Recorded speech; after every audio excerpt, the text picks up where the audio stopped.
What is a share? Assume that the company is a big piece of land. Think of this huge land as the entire company. No one is ready to buy the entire land because it would cost them a lot of money. So, what can we do about it? We divide this land into multiple smaller pieces.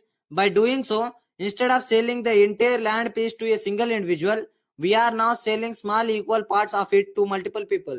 This is exactly how share works. Since raising a large amount of funds from a few people are not also visible, the company divides itself into, say, 100 small parts called shares and sell them into multiple individuals. Here, each share equals 1% of the total company value. In reality, a company won't be divided into just 100 parts or shares. There might be thousands of it or sometimes even lakhs and crores. Therefore, had the company been divided into 1 crore small parts, each share would represent 1 by crore of the total company value. What will happen if a company divides itself and issue 100 shares? Company shareholder pattern. Person A own 4% of the company. Person B own 2% of the company. Person C own 1% of the company. Three people hold one block with 0.33% of the company. Here we can clearly see that large investors own 12% of the company and promoters own 16% of the company. For example, SBI has issued 1000 shares. Person A own 10 shares of the company. Person B own 10 shares of the company.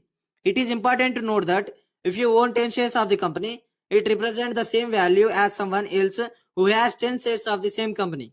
This essentially means that all the pieces of land share behaves in the exact same manner irrespectively of who owns them. This means each share behaves as per the overall company performance, and that is what we will learn to evaluate. SBI, person A own 10 shares of the company is not equals to HDFC Bank, person B own 10 shares of the company. What is market capitalization? Market capitalization refers to the entire number of outstanding shares in the market multiplied by the current price of each share. It determines the total value of a firm as of today. Market capitalization equals to price per share into total number of shares issued.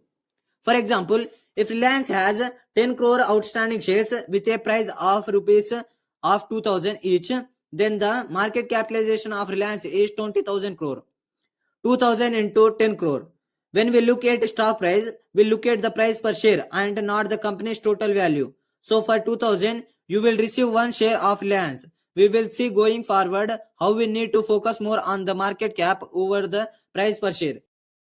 So even if you own one share, you are becoming a partner of 1 by crore percent of the company and buying a small ownership in this value. Wherever Mr. Obi, an investor who owns 10,000 shares of the same company, will hold a large portion of the company. However, all the shares will go up and down by same value. This is how stock ownership works. You own a small part of the entire business. For example, 2000 to become 4,000, the market capitalization of Reliance must increase from 20,000 crore to 40,000 crore. This will happen as the company increases its profit and also will every day fluctuate in the share price.